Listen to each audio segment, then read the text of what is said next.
Aleluya. Aleluya. Graças a Deus. Gracias a Dios. Senhor, rogamos a Ti que nos visite hoje, Señor, rogamos que nos visites hoy, que nos envolvas com Tua santidade, Senhor. que nos envuelvas con tu santidad.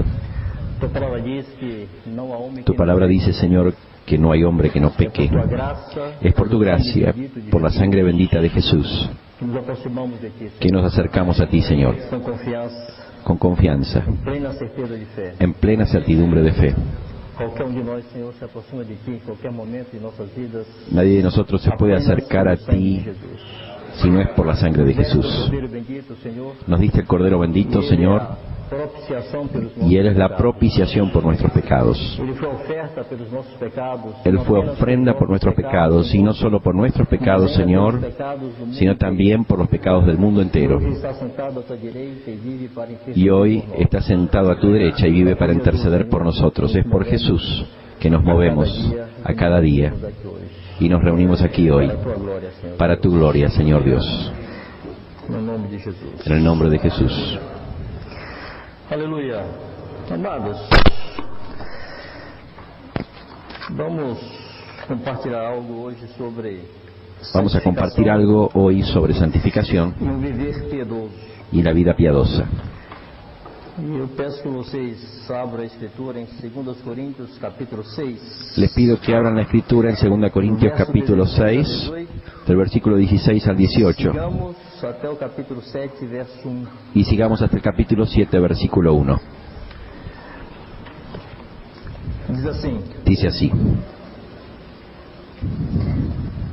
Habitarei e andarei entre eles. Habitaré y andaré entre ellos. Segunda parte do verso 16. Segunda parte del versículo Serei 16. seu Deus, Y seré su Dios, y ellos serán mi pueblo. por isso, Por lo cual, retirai-vos do meio deles. salid del medio de ellos y apartaos, dice el Señor, Não toqueis y no em toquéis coisas impuras, lo inmundo, e eu y yo os recibiré. Tendo, pois, ó amados, tais promessas, Así que, amados, puesto que tenemos tales promesas, limpiémonos de toda contaminación de carne y de espíritu, como do Espírito, aperfeiçoando perfeccionando a vossa la santidad santidade no temor en el temor de Dios. do Senhor. O apelo do Espírito Santo El é que Espíritu Santo nos apela a que nos perfeccionemos, que perfeccionemos nuestra santidad, o sea, a nossa santidade deve ser nuestra santidad debe ser creciente, no está quieta, no es estable, es dinámica y debe crecer y debe ser perfeccionada. E vamos conversar pouco sobre isso hoje. Vamos a conversar un poco sobre esto hoy.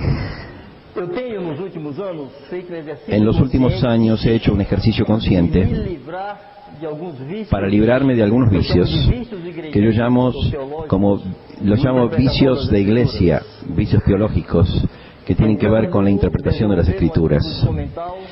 Lo que estoy buscando es desarrollar una disposición mental para leer las Escrituras y ver lo que está escrito sin ninguna presuposición teológica en mi cabeza. na África do Norte, El tiempo que estuvimos en África del Norte, ou no norte da África, o en el norte de nos África, ajudou com isso. nos ayudó. Estamos compartilhando Estábamos compartiendo la palabra con Tami, una joven que e havia conoció al Señor, 15 días que ela tomou y hacía solo 15 días que ella se enteró que existía la Biblia en su Ela idioma, achava que não existia Bíblia na sua língua. porque ella pensaba que no existía en su lengua. Nós não falávamos sobre Al principio no hablábamos sobre la Biblia, qual era a disposição porque no do sabíamos coração cuál dela. era su disposición de Havia muitas corazón. histórias de denúncias e tal. A Bíblia é um Hay livro muchas proibido. historias de la Biblia Mas como un quando libro tomamos prohibido, confiança de que ela estava pero cuando tomamos na atitude confianza de correta que ella e tenía la com actitud desejo correcta de receber o y Senhor, tenía un deseo genuino de recibir al Señor, le compartimos sobre la Escritura uma Bíblia em árabe, y le mostramos una Biblia en árabe que allá Kitab al-Muqaddas, la o llaman livro santo. el libro Assim os santo, cristãos árabes chamam a Bíblia. así llaman los árabes la Biblia. Y ella estaba encantada. Comenzamos a leer E ela pedia, por favor, y ella pedía, por favor, lee de nuevo. Y leíamos el pasaje y ella volvía a decir, por favor, lee de Era nuevo. muito novo para ela. Todo era muy nuevo para Mas o ella. que mais me encantava, e Pero lo muitas que vezes más me maravillaba, que muchas veces y muchas veces tenía que cuidarme de no llorar, era que ella bebía las palabras, ella se encantaba con las palabras.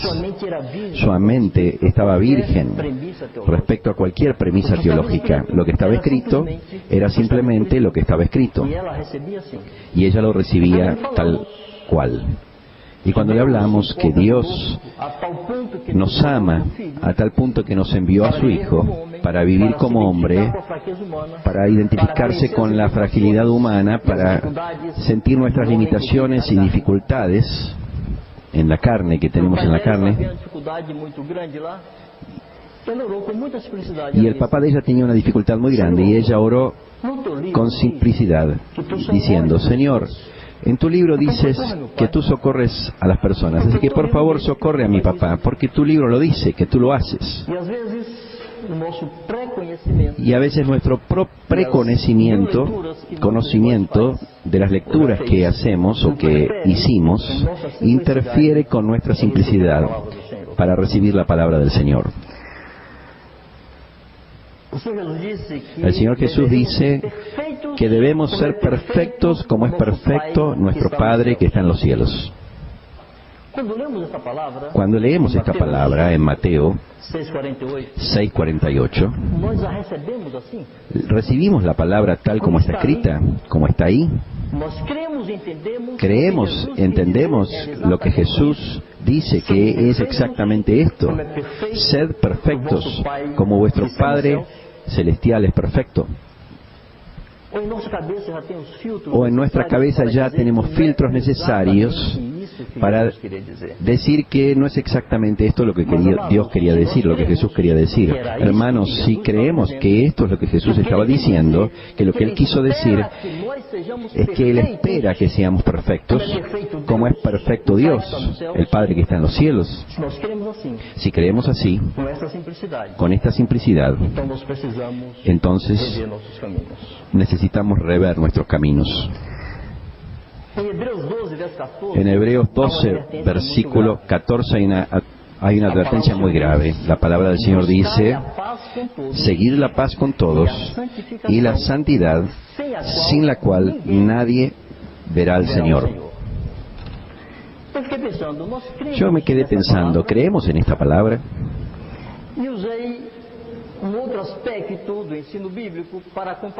Y usé otro aspecto de la enseñanza bíblica para comparar algo que realmente creemos y que practicamos con mucha coherencia, que es la cuestión del recasamiento.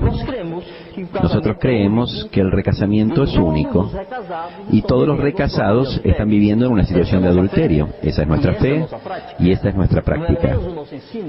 No es solo nuestra enseñanza, sino nuestra práctica. Y muchos de nosotros tuvieron situaciones dramáticas relacionadas con esta situación del recasamiento, como pastores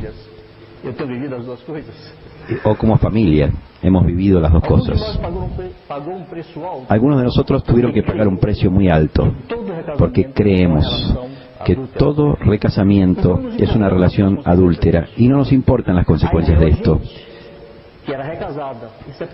Vino gente que era recasada, que se separó y que vinieron solos porque creen que es así. Pero amados, nosotros esta situación la manejamos con tanta definición porque creemos que esta es su voluntad en su palabra. Pero la misma palabra dice así: sin santidad nadie verá al Señor.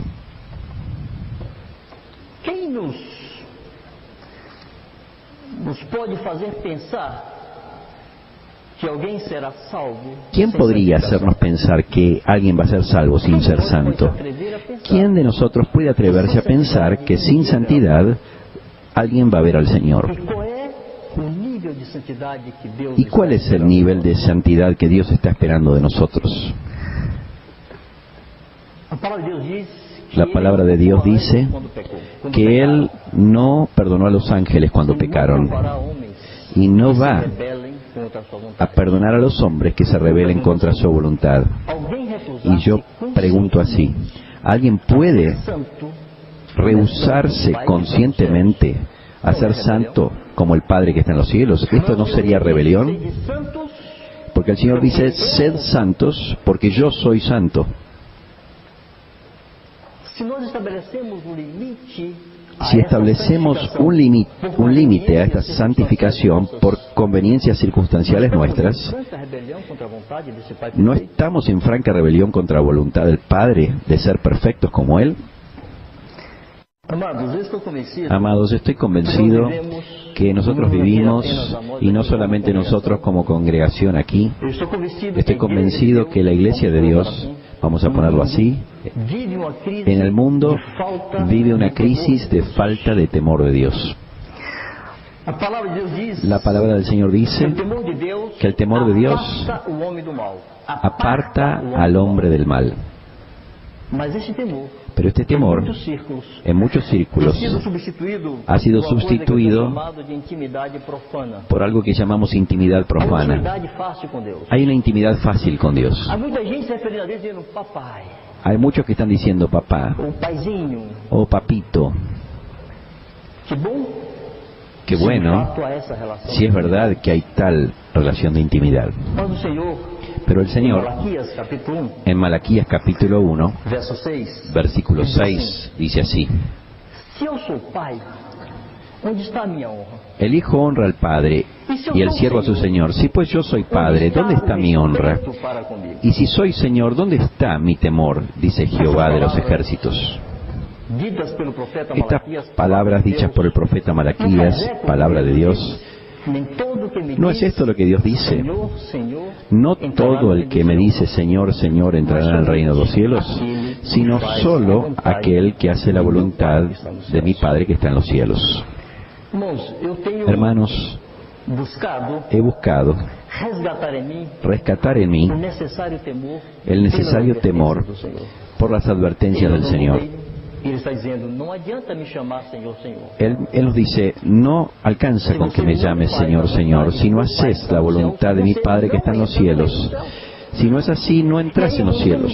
Y ahí, hermanos, hay una cantidad de teologías enormes. Justificados por la fe, no es por obras. Puede ser. Pero cuando tomo todo este bloque de teologías y oigo lo que Dios dice, Él está diciendo simplemente esto: si no haces la voluntad de mi Padre que está en los cielos, no vas a entrar en el reino de Dios. Punto. Cualquier variación teológica que yo busque precisa adecuarse a esto y no lo contrario. Porque esta afirmación es afirmación del dueño del reino. Hay muchos conceptos también sobre el temor de Dios. Yo ya oí de todo sobre el temor de Dios. Pero oigamos lo que la Escritura habla sobre temer a Dios. ¿Qué es temer a Dios? El Salmo 119, versículo 120, David dice así: mi carne se ha estremecido por temor de ti, y de tus juicios tengo miedo. David tenía miedo. David sabía que estaba lidiando con alguien que podría condenarlo, exaltarlo, derribarlo. David temía. Temor es temor.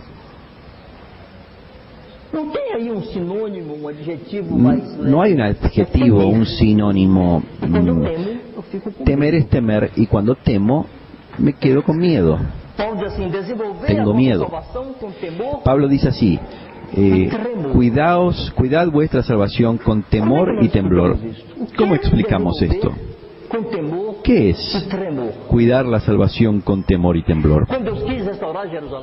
Cuando Dios quiso restaurar Jerusalén, allá en Nehemías está escrito: buscó entre los hombres aquellos que temían delante de la palabra de Dios, que temblaban delante de la palabra de Dios, que no negociaban su palabra, sino que temblaban delante de aquello que el Señor decía. Hebreos 12, 28, 29 dice: tengamos gratitud y mediante ella sirvamos a Dios agradándole con temor y reverencia.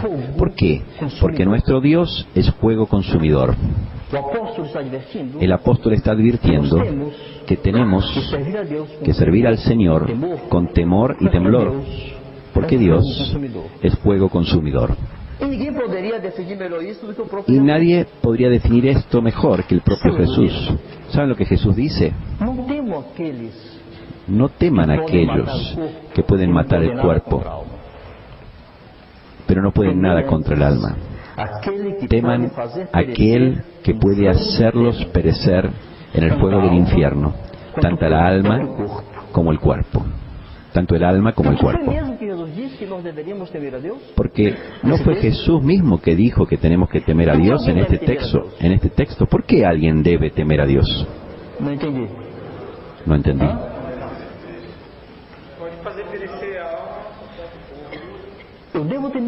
Yo debo temer a Dios porque Él puede, si quisiere, hacer perecer en el fuego del infierno el alma y el cuerpo.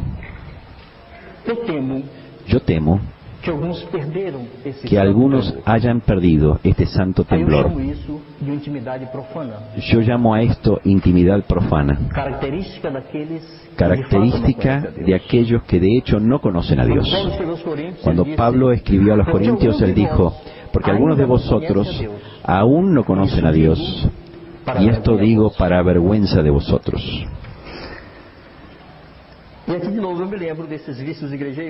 Y ahora me acuerdo de vuelta de estos vicios de iglesia, que no quiero perder de vista. Que cuando Jesús dice que cuando debo temer a Dios, es que Él puede lanzarme en el infierno. Él puede, entonces yo temo. Cuando la Escritura habla sobre la iglesia de Jerusalén en el inicio de Hechos, ahí dice que cada alma tenía temor. Ahí el Espíritu Santo quiere comunicarnos que aquella multitud, cada uno de ellos, que al principio fueron 3.000, y más adelante el número llegó a 5.000 hombres, sin hablar de mujeres. Seguramente había más hombres que mujeres. Digamos que quizá había una multitud de 10.000 mínimo, pero en cada una de aquellas vidas había temor. ¿Sabe lo que esto trae a mi mente? Que ellos no precisaban ser vigilados, porque ellos vigilaban. Que tenían temor, esto significa que vivían en un estado de atención y vigilancia, cuidando para no desagradar a Dios, diciendo sirvamos a Dios de modo agradable, con reverencia y santo temor. La gente estaba impactada, impresionada en su espíritu con la presencia de Dios, con la santidad de Dios. Ellos no querían desagradar a Dios. Entonces no había preguntas del tipo, ¿tal cosa es pecado? A veces viene un joven y me pregunta, ¿hacer tal cosa es pecado? Y yo tengo que hacer un esfuerzo grande porque mi impulso es ponerme mal con estas preguntas. Y yo le digo, ¿a quién quieres imitar? ¿A tal artista? ¿A Gilberto Gil?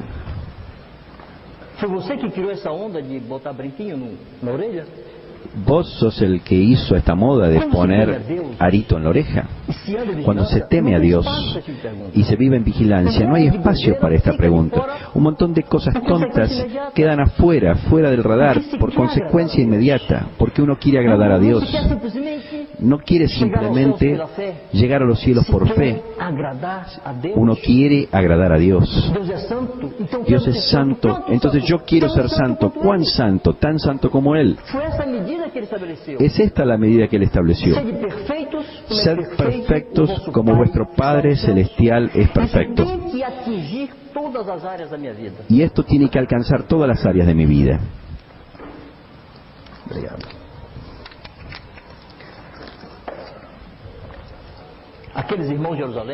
Aquellos hermanos de Jerusalén estaban impactados. Ellos sabían que habían sido libres de una gran condenación y no querían ir más acercarse a tal cosa. Ellos se querían alejar constantemente del lugar y el estado en el que fueron encontrados por Jesús y fueron liberados.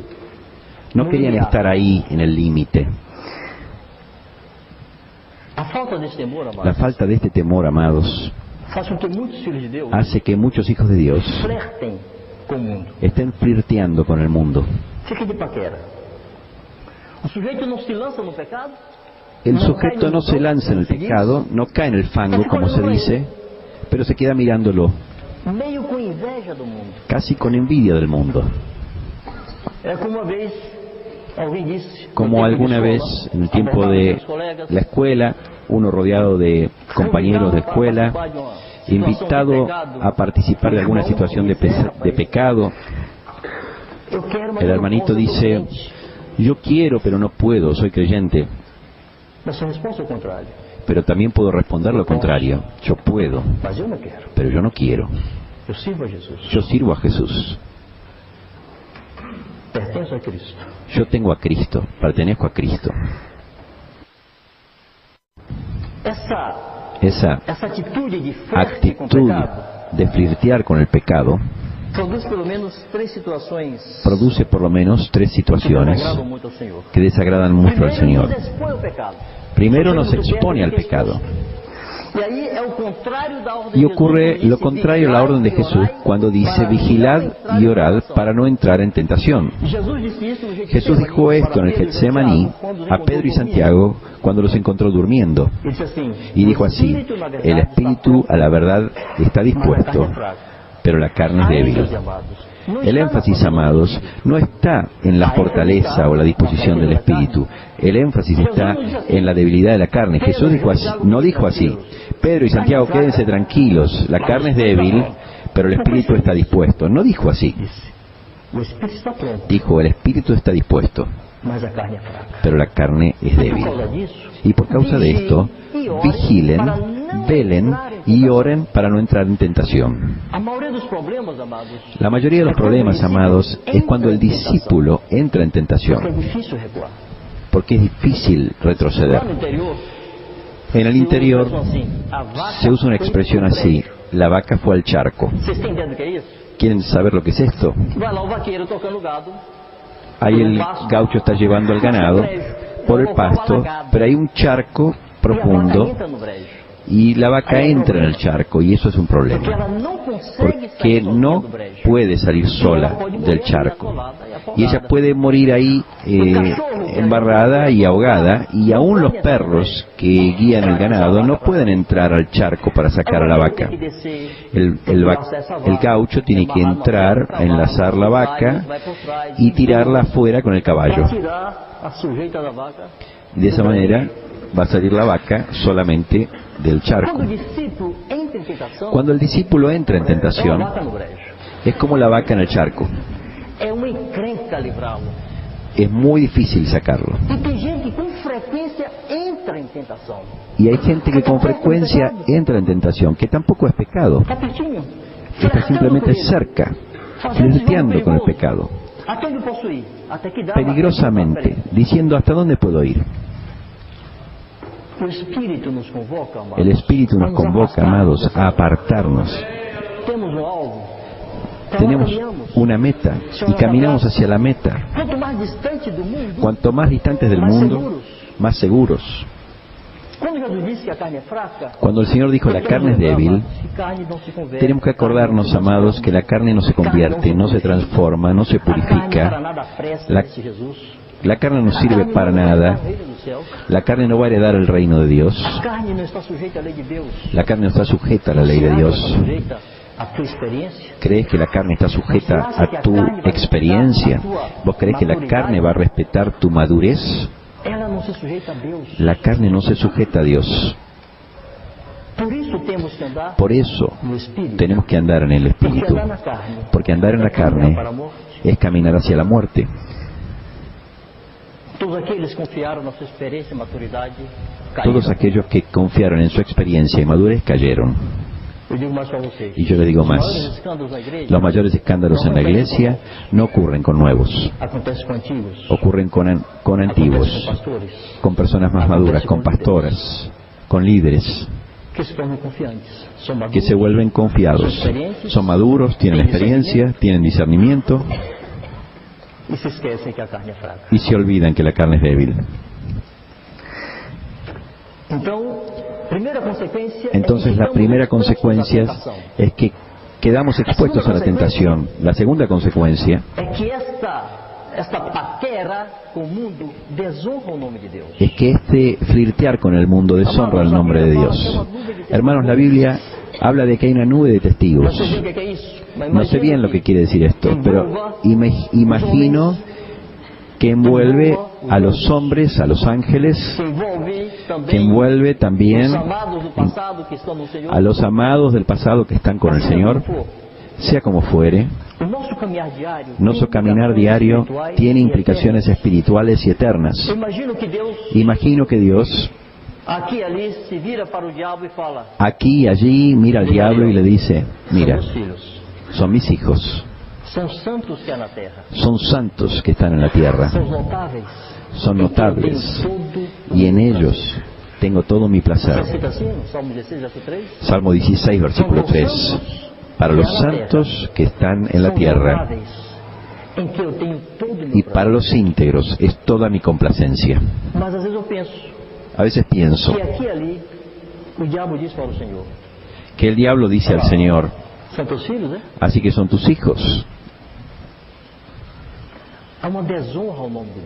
Hay una deshonra al nombre de Dios cuando no vivimos de acuerdo con la vocación a la cual fuimos llamados. Una tercera cosa, amados, es que esa actitud de flirtear con el mundo evidencia una insatisfacción con Dios. Es como si dijésemos al Señor: tú no eres suficiente para mí, yo preciso hacer esto. ¿Y cómo vas a entrar en los cielos si Dios no te satisface? ¿Cómo vas a vivir en la gloria eterna sin estos atractivos mundanos? El Señor tiene en nosotros su placer. ¿No debería estar en Él nuestro placer?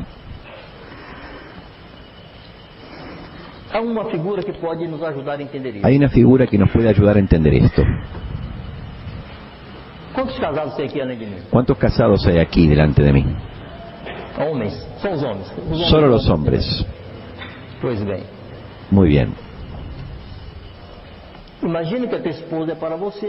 Imagino que tu esposa es para ti lo que la mía es para mí. Es un deleite, es preciosa, amada, separada, exclusiva. Sea para ti solamente, dice la Escritura, y no para otro. Jardín cerrado, huerto cerrado, fuente cerrada.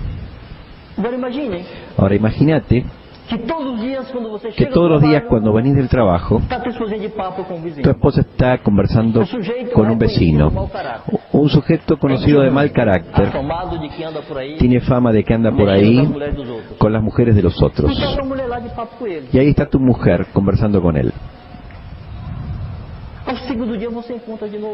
Al otro día la volvés a encontrar de vuelta, al tercer día también. Amados, no importa que tu esposa no haya tenido ninguna intimidad con ese sujeto, te está exponiendo a vergüenza. ¿Qué hacemos con nuestro novio cuando flirteamos con el mundo? ¿No lo exponemos a él a vejamen? ¿No exponemos el testimonio de Dios a la vergüenza?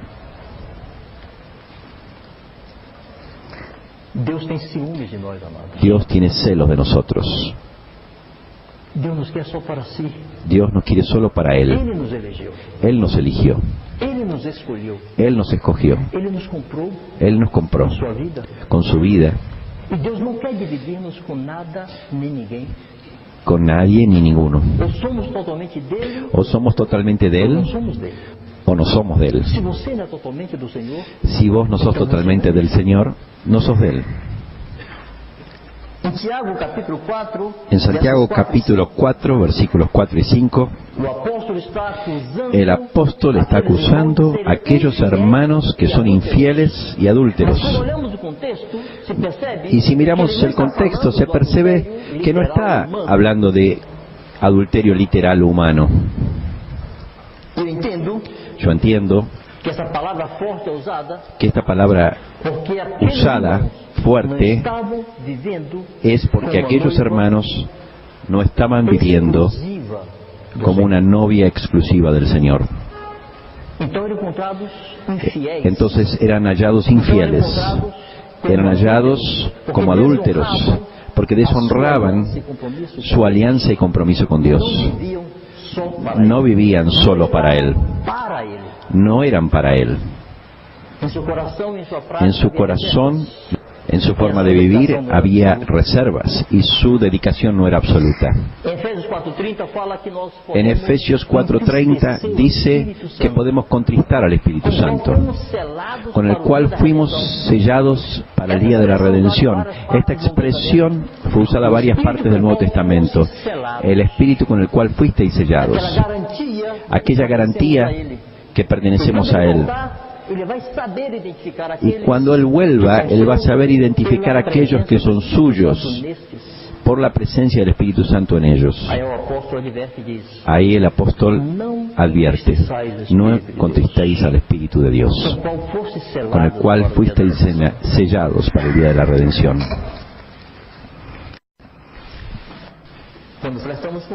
Cuando flirteamos con el mundo, causamos tristeza. En 1 Juan 2, 15 al 17,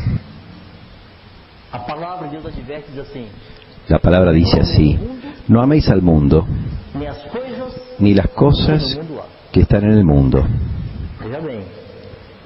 Vean bien, no es solo no amar el sistema pecaminoso del mundo, es no amar nada que sea del sistema. No amar.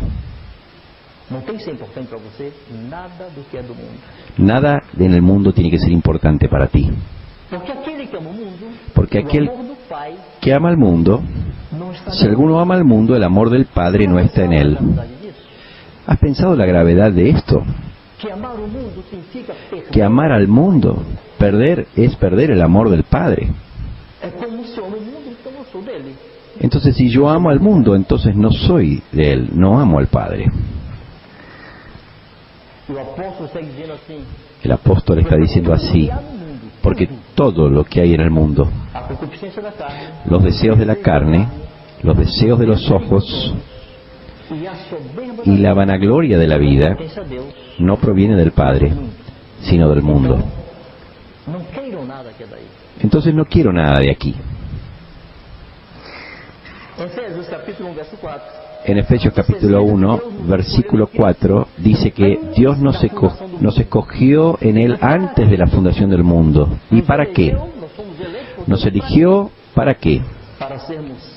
Para que seamos santos y sin mancha. ¿No pasamos demasiado rápido por esta palabra? ¿Quién es alguien irreprensible, sin mancha? Alguien que no es pasible de reprensión. Es alguien que no precisa ser corregido. Dios nos llamó para ser así: santos, separados del mundo, separados para Él, exclusivamente de Él, irreprensibles. Y dice así: delante de Él. Y en amor nos predestinó para Él. Para Él. Detengámonos en esta palabrita: delante de Él. Somos santos e irreprensibles. ¿Dónde? ¿Cómo?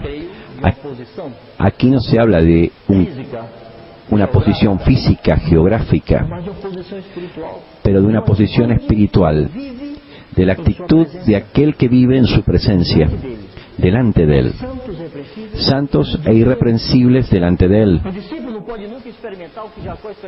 El discípulo no puede experimentar lo que Jacob experimentó cuando se levantó del sueño y dijo, en verdad Dios está en este lugar y yo no lo sabía. Jacob dijo así. Pero amados, nosotros tenemos que tener la conciencia de que Dios está a nuestro lado, en todos los lugares donde andamos. Y el Señor que está a nuestro lado precisa estar cómodo para ver lo que vemos, para oír lo que oímos y para agradarse de las palabras que hablamos, de los gestos que hacemos. ¿Está el Señor cómodo a nuestro lado por donde vamos? En los ambientes por donde pasamos. Dios está tranquilo diciendo, hijo, yo tengo placer en ti. El Señor dijo de Jesús, este es mi Hijo amado, en Él tengo complacencia, en la carpintería, en la calle, en la sinagoga, donde estuviese. Yo tengo placer en Él. Dios nos llama santos, nos llama notables, y dice que tiene placer en nosotros. Agradémoslo.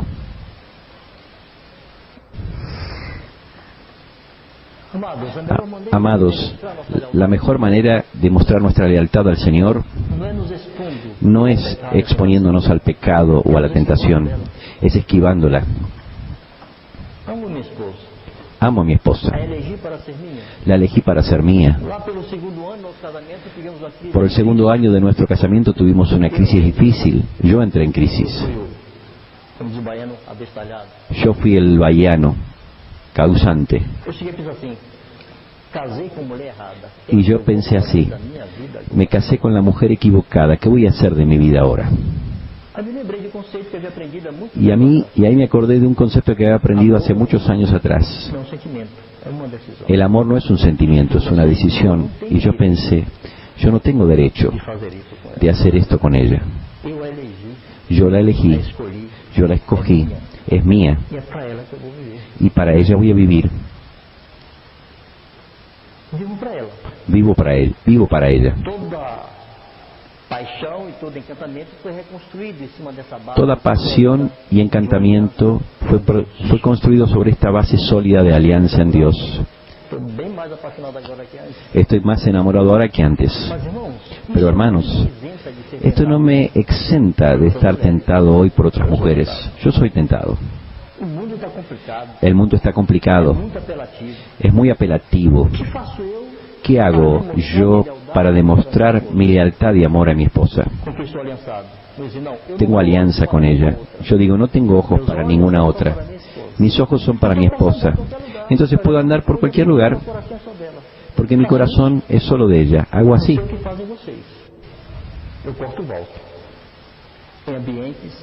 Yo salgo de ambientes donde soy expuesto a la tentación porque yo quiero ser solo de ella. La mejor manera de demostrar lealtad no es exponiéndonos para mostrar que somos fuertes, es esquivando, es huyendo, es distanciándonos. El mundo tiene sus atractivos, amados, y nuestra vida agitada nos ha impedido de disfrutar de la gloria y el gozo de la compañía de Cristo, y cada vez más somos atraídos por los atractivos del mundo. A algunos no les gusta pensar sobre la muerte. Yo me identifico con lo que Pablo habla en Corintios, del deseo de librarse de este cuerpo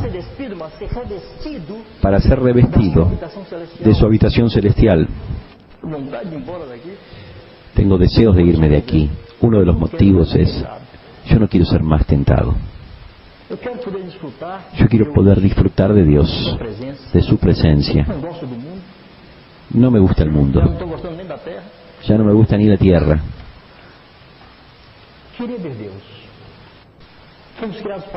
Fuimos criados para Él, somos eternos, prefirámoslo. Pero amados, este asunto llamado carne, dice la Biblia, que aquí no habita bien ninguno, y ella se inclina al pecado. ¿Por qué voy a alimentar a la carne? ¿Por qué voy a crear una oportunidad para que la carne sea tentada? ¿No me basta con la simple debilidad de la carne?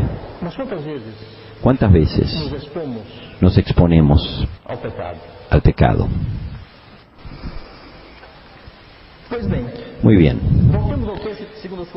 Volvamos al texto de 2 Corintios 6, 16 y 18 y 7:1. Por lo cual, salid del medio de ellos. ¿Qué significa esto? Significa que ahora vamos a hacer agujeros y nos vamos a meter adentro como los monjes. ¿Separado del mundo sería esto? Ahora, ¿cómo se concilia esto con la palabra de Cristo, que nosotros somos la sal de la tierra y la luz del mundo? ¿Cómo se concilia esto con la palabra de Pablo a los Corintios, en 1 Corintios 5:10, donde dice,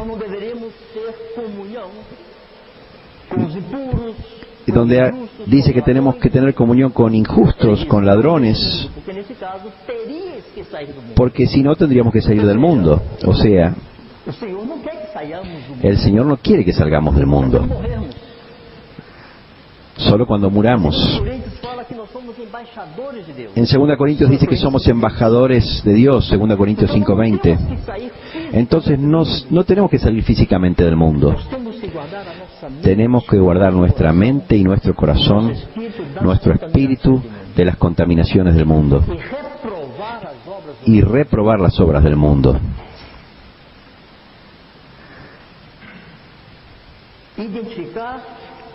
Identificar, reprobar, rechazar y dar testimonio contra las obras del mundo.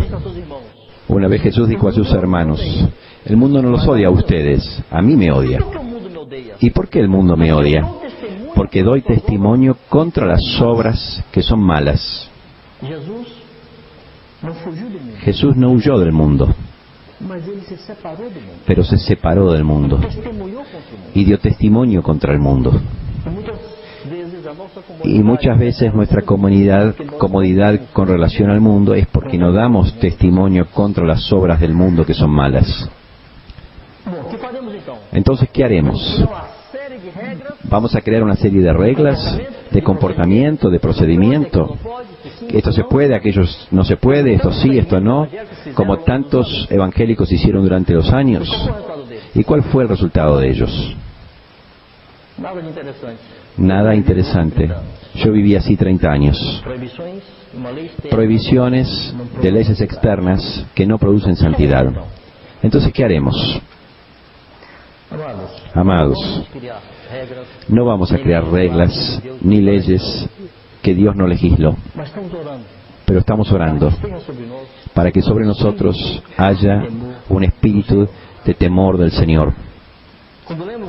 Cuando leemos en Isaías capítulo 11, 1 al 3, dice que sobre él reposaba el espíritu del temor del Señor, sobre Jesús. Jesús anduvo sobre la tierra y sobre él reposaba espíritu de sabiduría, de conocimiento, pero también espíritu de temor del Señor. Nuestra expectativa, amados, de oración, nuestra oración, es que en cada uno de nosotros haya temor. Que mires a tu casa, a tu iglesia y te preguntes, ¿en cada alma hay temor? ¿Teme a Dios?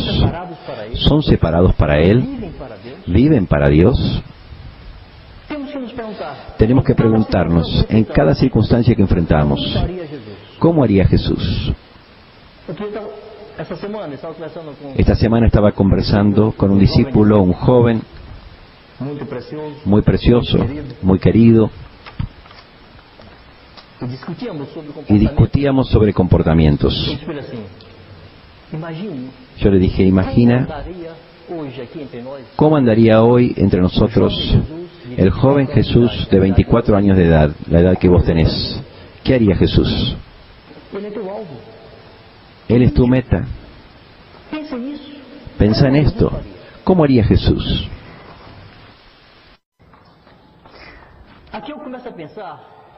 Y yo me pongo a pensar otra vez, algo que ha sido recurrente en mi corazón y en mi conciencia hace ya varios años. Pienso así.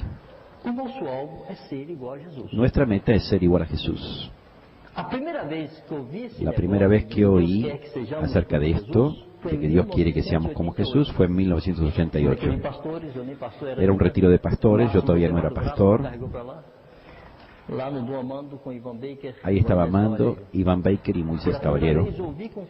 La primera vez que oí con claridad la exposición sobre el propósito eterno de Dios. Esto me hizo dar un giro de 180 grados en mi cabeza. Yo iba para allá, pero ahora empecé a ir para el lado opuesto.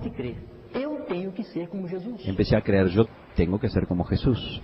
Menos de 2 años después, yo estaba reuniéndome con ustedes. Voy a un primer encuentro de discipuladores con gráficos y ahí estaba nuestra meta. Esto fue en 1990. Nuestra meta es ser igual a Jesús en su carácter y servicio. Todavía tengo mis escritos sobre ese retiro. Hermanos, yo creí en esto y comencé a predicar el Evangelio del Reino de Dios. Los discípulos se convertían y empecé a enseñarles que ellos tenían que ser como Jesús. Pero pasaron 21 años desde que empecé a verme con Benito y 23 desde que vi a Ivan Baker hablando de este asunto. Y me estoy preguntando, ¿yo estoy realmente más parecido con Jesús hoy? ¿Cómo puedo saber? Y busqué referencias prácticas. Confieso que todavía no chequeé con estas referencias, pero en mi mente lo quiero hacer. Cuando mi esposa piensa en mí, ella me conoce bien, ella es la que más conoce mis asuntos, ella conoce todos mis asuntos. Pasado ese tiempo, ¿será que ella piensa en mí cuando ve mi manera de comportarme? ¿Ve en mí una resemblanza de Jesús? Cuando mis hijos meditan sobre Jesús, ellos piensan en algún momento en Evangevaldo. ¿Se les ocurre que en esa casa hay alguien que es parecido a Jesús? Hermanos, si no se les ocurre, hay un gran problema en mi vida.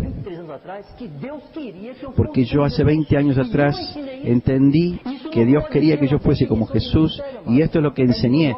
Y esto no es una cuestión ministerial, es mi meta personal, es tu meta personal. Antes de hacer discípulos, tu meta es ser como Jesús. Esto define mis decisiones, influencia mis reacciones, orienta mi comportamiento en casa, en el trabajo, en todas mis relaciones.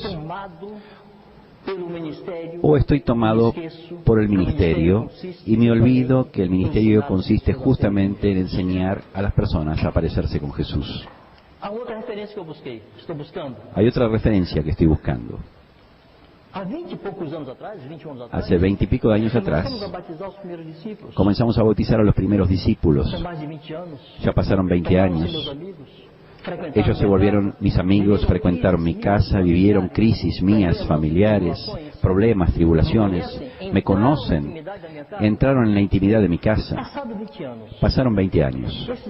Estos hermanos, ¿me admiran más o me soportan?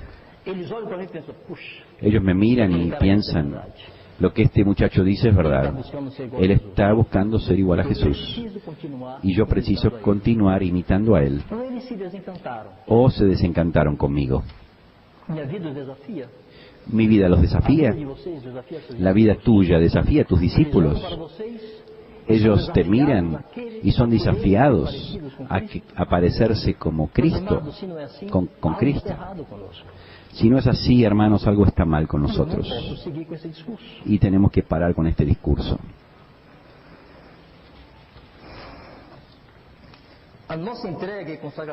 Nuestra entrega y consagración es inmediata. Es una de las cosas interesantes que aprendí aquí. Consagración no es un estado avanzado de madurez. La consagración es una condición para entrar en el reino de Dios. Si no me consagro a Cristo, no pertenezco a Cristo. Y si no pertenezco a Cristo, no soy salvo. Eso sería ridículo. Nuestra salvación es fruto de nuestra consagración. O sea, cambiando un poco las palabras, nuestra consagración es condición de nuestra salvación. Pero, amados, nuestra santificación es creciente. Cuanto más conocemos a Jesús, yo conozco más de Cristo hoy que hace 20 años. Cuanto más conocemos a Él, cuanto más conocemos la voluntad del Padre que está en los cielos, más posibilidades y condiciones tenemos de obedecer, de cumplir y agradar su voluntad. Porque, amados, La condición para que seamos obedientes, para que sigamos agradando al Señor, ya fue dada, es el Espíritu Santo. Entonces, nosotros ahora conocemos lo que Él quiere y lo cumplimos. Voy a dar un ejemplo. Yo tengo una nietita de 1 año y medio. Ella casi no conoce la voluntad de sus padres. De aquí a 2 años, ella va a conocer mucho más. De acá a 5 años, mucho más todavía. Y va a estar en condiciones de agradar mejor a su papá y a su mamá. O de rebelarse contra ellos. Es hija, debe obedecer, puede obedecer. Somos de Dios, podemos obedecer, debemos obedecer. A medida que andamos y crecemos y conocemos más de la voluntad de Dios, obedecemos más. Pero es así. ¿Ha ocurrido con nosotros esto? ¿Qué produjo en nosotros la madurez? Lo mismo que el mundo dice del matrimonio, que cuando el amor madurece, se enfría. No, el amor cuando madura, crece. Cuanto más maduro, mejor. Ahora nuestra relación con Dios no es diferente.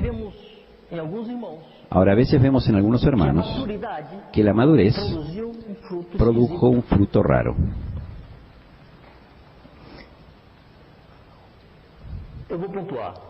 Déjenme ejemplificar con una pregunta. ¿Qué hizo la madurez en mí? ¿Me tornó más confiado en mi relación con el mundo? ¿O me creó un mayor temor de Dios y me hizo apartar del mundo? Si tu madurez te dejó más cómodo con el mundo, estás en un gran problema. Si tu madurez no te apartó del mundo, estás en un gran riesgo. Jesús tuvo 33 años, se volvió maduro y se mantuvo lejos del mundo y del pecado. Hay otra referencia, amados. Podríamos decir otra vez, ¿qué es lo que la madurez produjo en nosotros? Para saber si de hecho estamos yendo para allá o para el otro lado. Después de todos estos años, ¿estás más consciente de tu maldad? ¿O tenés explicaciones de tu maldad? Amados, cuanto más nos acercamos a Dios, más conciencia tomamos de que somos perversos, de que somos malos, que nuestro corazón está mal, más tenemos vergüenza de nosotros. Más nos ocurre lo que Pablo dice en Romanos 6. En aquel tiempo, ¿qué resultado tuvisteis? Solamente las cosas de las cuales hoy os avergonzáis. Dios es luz, Dios es perfecto. Cuanto más estoy cerca de Él, más me descubro defectuoso. ¿Y cuál es el fruto de esto? Humillación. Podés medir la madurez de alguien por su capacidad de humillarse. Cuanto más humilde, más maduro. Cuanto más orgulloso y afirmado en sí, hay algo que ocurre. Pero con certeza, no es Cristo quien está siendo formado. Nuestra autoridad debe apuntar a distanciarnos del mundo y debe apuntar a una actitud de completa humillación, porque más conciencia tenemos de que no servimos.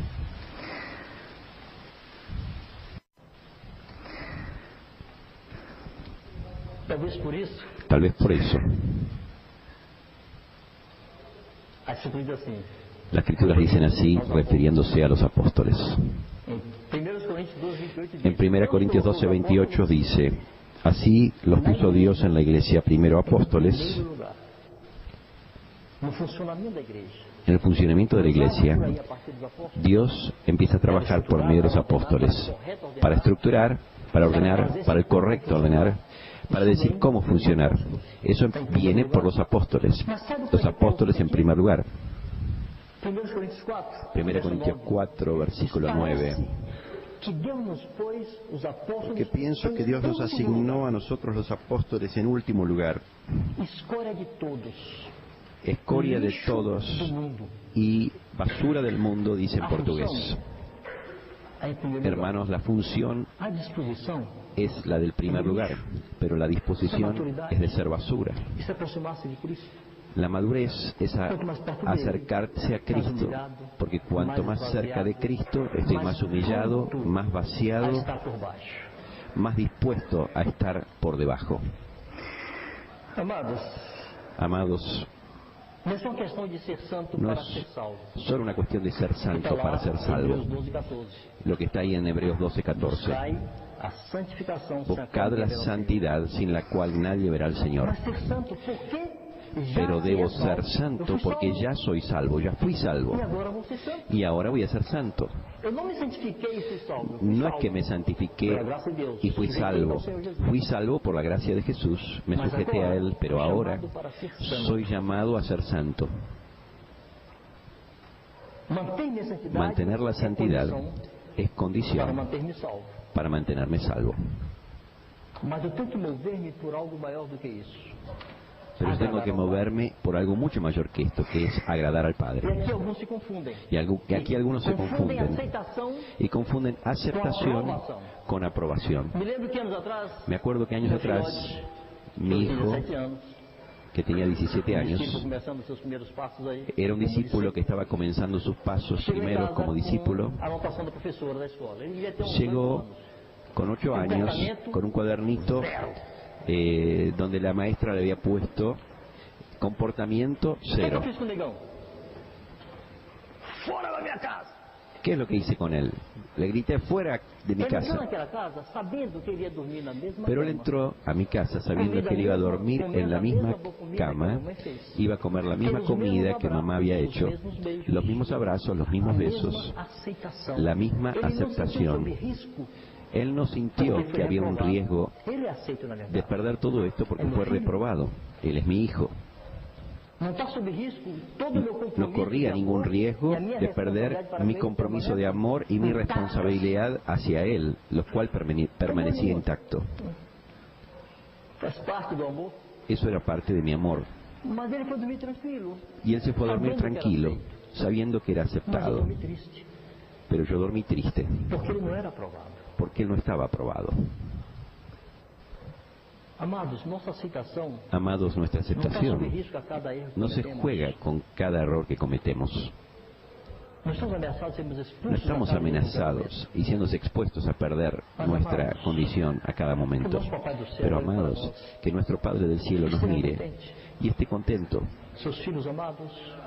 con sus hijos amados que quieren agradarlo tanto, que viven para Él.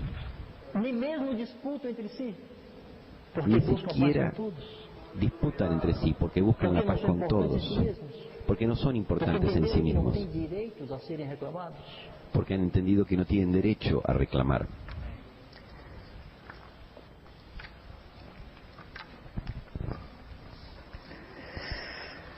Aleluya. Dios nos llamó a su propia gloria y virtud. Leemos en 2 Pedro 1, versículo 3 en adelante, donde dice: todo lo que pertenece a la vida y la piedad nos fue dada por su divino poder. Todo nos fue dado para que podamos caminar y ser conducidos a la vida plena en el Señor y a la piedad. Cuando avanzamos un poco en el texto, vemos que el apóstol exhorta a que por causa de esto, ya que Dios nos llamó a ser participantes de su propia gloria y virtud, a hacernos participantes de su santidad, la Biblia usa esta expresión. Por eso mismo Pedro habla: poned la mayor diligencia. Es como si dijese: amados, Dios los llamó para que sean santos como Él. Y por causa de esto, ustedes que fueron llamados para su propia gloria y virtud, y tienen todas estas gloriosas promesas, reúnan toda vuestra diligencia y añadan a vuestra fe la virtud, conocimiento, al conocimiento, dominio propio, al dominio propio, paciencia, a la paciencia, piedad, a la piedad, afecto fraternal. Porque si estas cosas están en vosotros y abundan, en portugués aumentan, no los van a dejar ociosos ni sin fruto en el conocimiento de nuestro Señor Jesucristo.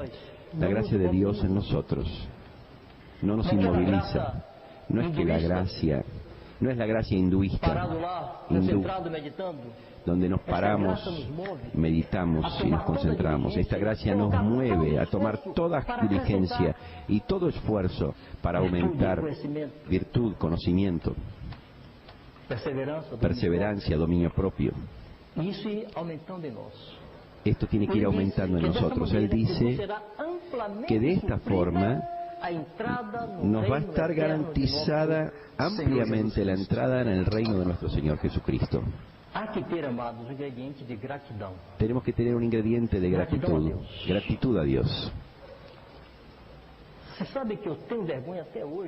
¿Sabes que hasta hoy tengo vergüenza de mis pecados de la adolescencia? Me acuerdo de algunas cosas y me avergüenza. ¿Cómo llegué a hacer eso? Algo muy simple a los ojos del mundo. Cosas ingenuas. Pero me avergüenzo de ellas. ¿Sabes una cosa, amado? No nos podemos olvidar de la purificación de nuestros pecados del pasado. El que lanza los pecados al fondo del mar es Dios. Yo me tengo que acordar. Y Pedro dice que el que carece de estas cosas, de estas que citamos recién, son cortos de vista, ciegos y han olvidado la purificación de sus pecados antiguos. Cuando nos olvidamos de esos pecados, perdemos la gratitud a Dios. Hasta pensamos que somos santos, que tenemos un derecho adquirido y avanzamos sin aquel ingrediente precioso de gratitud que dice: yo preciso dar mi vida por Jesús. Yo preciso gastar mi vida por Jesús. Pablo dice en 2 Corintios 5:29 que se esforzaba para ser agradable en todo al Señor. Se esforzaba. Pablo lo quería agradar. ¿Qué hace una novia enamorada? Quiere agradar. Mientras Evangevaldo hablaba, me vino muy claro a mi mente una frase que dice así: el amor al Señor me lleva a hacer todo lo que le agrada. Mi temor al Señor me impide hacer lo que lo desagrada. Aleluya. Aleluya. Seguimos, ¿no? Seguimos.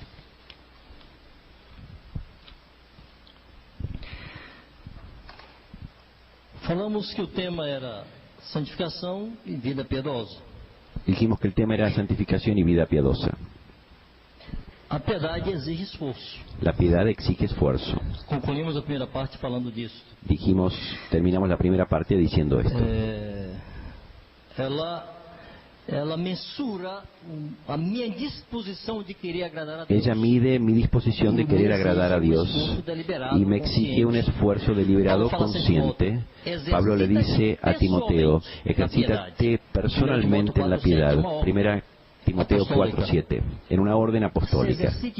Ejercítate en esto. En 2 Timoteo 3, versículo 12, Pablo habla de una consecuencia de la piedad. Él dice que todo aquel que quiera vivir piadosamente en Cristo Jesús será perseguido. Y este texto me incomodó un montón de veces ya. Porque no parece que somos perseguidos aquí. ¿Será que no somos perseguidos porque no hay solamente una persecución religiosa o porque no vivimos realmente piadosamente? Hay un hermano llamado Andrés, conocido como el hermano Andrés, fundador de la misión llamada Puertas Abiertas, un hombre que dedicó su vida a llevar la escritura a los países llamados cerrados, primero los países comunistas y luego los países musulmanes, donde hay persecución de la iglesia. Él está ahí para llevar Biblias. Una vez estuvo en una de esas iglesias clandestinas, en una de las iglesias dentro de la cortina de hierro del mundo comunista soviético. Alguien le preguntó, uno de los pastores le preguntó, hermano Andrés, ¿cómo es la persecución en su país? Y él es holandés y él dijo, no, en Holanda no hay persecución, allá no existe discriminación religiosa, somos libres para predicar a quien queremos, cuando queremos. Y el hermano dijo, hermano Andrés, la Biblia dice que todo aquel que quiera vivir piadosamente en Cristo Jesús será perseguido. ¿Y qué hacen ustedes con este versículo? Y él dijo, yo ni siquiera sabía dónde estaba ese texto. Fui a buscar en la Biblia y dije, hermanos, no hacemos nada. Y dijo, nunca sentí tanta vergüenza. Hermanos, vivimos muchas situaciones en las que nuestro testimonio puede provocar persecución si vivimos en piedad, si nos resolvemos, si nos determinamos denunciar y contrariar. Evalúa tu vida, nuestra vida cotidiana. ¿En cuántas situaciones, si contrariáramos al mundo, sufriríamos una reacción? Yo creo que Dios nos empuja para esto. Va a haber un tiempo donde no va a haber posibilidad de mantener paz con el mundo de forma ninguna. No va a ser posible, porque va a haber santos y va a haber profanos. Embajadores proclamando la reconciliación de ellos con Dios en una batalla constante para rescatarlos. Pero el mundo va a oponerse de una manera mucho más vehemente de lo que acontece. Ahora, amados, ninguno de nosotros es suficiente para esto. Nadie es suficiente para estas cosas. Nadie es capaz. Pero nos fue dado un secreto. La fe. 1 Juan 5:4 dice así, esta es la victoria que ha vencido al mundo. ¿Cuál es? Nuestra fe. Cuando el Señor Jesús llamó a Pablo para predicar el Evangelio al mundo, dijo que los que escucharían a Pablo recibirían la remisión de pecados y herencia por los que serían santificados por la fe en mí, dijo Cristo. Un día creímos que nuestros pecados fueron crucificados en la cruz, que fuimos perdonados y salvos por la fe en Cristo Jesús. Pero Jesús dice aquí, amados, que la fe en Él también nos santifica. Dice, serán santificados por la fe en mí. Si yo recibo con tanta simplicidad que mis pecados fueron perdonados, debo también recibir con la misma simplicidad por la fe que yo puedo ser santo, plenamente santo. La misma gracia, la misma fe que me libertó de la condenación del pecado, es la misma gracia, esa misma fe que me libra de la esclavitud y del dominio del pecado, y yo puedo vivir en victoria todos los días. Ahora, amados, no es automático. Pablo dice así, yo trabajé más que todos los apóstoles. Y pone una coma y dice, no yo, mas la gracia de Dios en mí. Fue la gracia de Dios en Él. Pero fue en Él que la gracia operó. Fue Él quien trabajó. Fue Él quien se esforzó. Fue Él quien se fatigó lo más posible para presentar a todo hombre perfecto en Cristo. La gracia de Dios no anula el esfuerzo, al contrario. Ella me deja libre del pecado para que yo me pueda esforzar para agradar más y más a Dios. La gracia me capacita para esto. La fe me capacita para esto. La fe me mueve en esta dirección. La fe me mueve en la dirección de la santificación, pero yo tengo que ir a esta fuente de vigilar y orar para no entrar en tentación.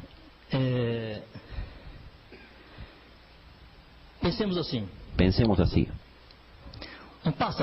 Un pájaro vuela. Tiene recursos naturales para volar. Opera esos recursos en sus alas, las leyes de aerodinámica que pueden vencer la ley de gravedad. Esta lapicera no vuela, se cae. El vaso se cae. La gravedad no perdona, atrae todo al centro. Pero el pájaro vuela. Él puede vencer la gravedad. El Señor nos dice que podemos vencer al pecado. No tenemos que estar postrados, caídos, vencidos frente al pecado. Podemos tener victoria. Pero amados, dejen a un pajarito sin comer y sin beber. Y las alas siguen estando, todo su esqueleto permanece intacto. Él continúa teniendo todos los recursos naturales para volar, pero él no va a volar, porque no se alimenta. Queda débil. Y podemos pensar que podríamos vivir en victoria sin alimentarnos de Cristo. No es una gracia mágica, es una gracia que me capacita para esforzarme y tomar de Cristo a cada día, y encerrarme en mi cuarto cada día, y buscar al Señor a cada día, y entrar en las Escrituras cada día, y buscar la comunión con los santos cada día, y andar en la luz cada día, y someterme a mis hermanos cada día. Y es así que la gracia va operando y dándome vida, una vida nueva que desafía, que estimula. Cada día santidad, cada día tengo una nueva conciencia, amados, que anima al día siguiente a ser santo, más santo, mejor que ayer. Vivir cada día en victoria, dormir con buena conciencia, en paz con Dios. Sabe que o Pai nos aprovou naquele dia, por sua graça. El Padre nos aprobó aquel día por su gracia, por la fe en Él. Pero tenemos que decidir 1, 2, 3 docenas de veces durante el día ser agradables a Él. Pablo dice, andad en el Espíritu y jamás satisfaréis los deseos de la carne. Es una receta simple, anda en el Espíritu. Y ahí delante del mismo texto de Gálatas dice también, si vivimos en el Espíritu, caminemos también en el Espíritu. Ustedes tienen el Espíritu, la vida que ustedes tienen es del Espíritu, entonces anden en ella. Rechacen al mundo, rechacen al pecado, vuélvanse a Dios, porque ustedes tienen el Espíritu que da vida. Esto implica una acción consciente. Por eso, Pablo dice en Gálatas 2:20, no soy yo quien vive, Cristo vive en mí. Tuvimos una conversación con Iván Baker para variar. Nos quedamos encantados con su vida y en un encuentro del presbiterio aquí le preguntamos, Iván, ¿qué você faz na prática para ser o que você é? La práctica para ser como sos. Me assim meio surpreendido se não faço nada. Y él dijo, no hago nada, es solamente Cristo en mí. Y yo quedé mirándolo y dije, ¿por qué el Cristo en él es tan santo y el Cristo en mí es tan torcido? Es el mismo Cristo, es la misma vida. Y para mí es simple. Él se ejercitaba en la piedad cada día. La gracia en él era operante. Porque ele decidia fazer. Porque él, não estamos sujeitos à lei nem ao mundo. Porque era él quien decidía hacer. Nosotros somos libres. Caminemos para la meta que nos hacia la meta que nos fue dada. Perfectos como es perfecto nuestro Padre que está en los cielos. Mantengamos limpia nuestra conciencia cada día. Para preservar esa fe. Para preservar esa fe, porque la conciencia limpia preserva la fe.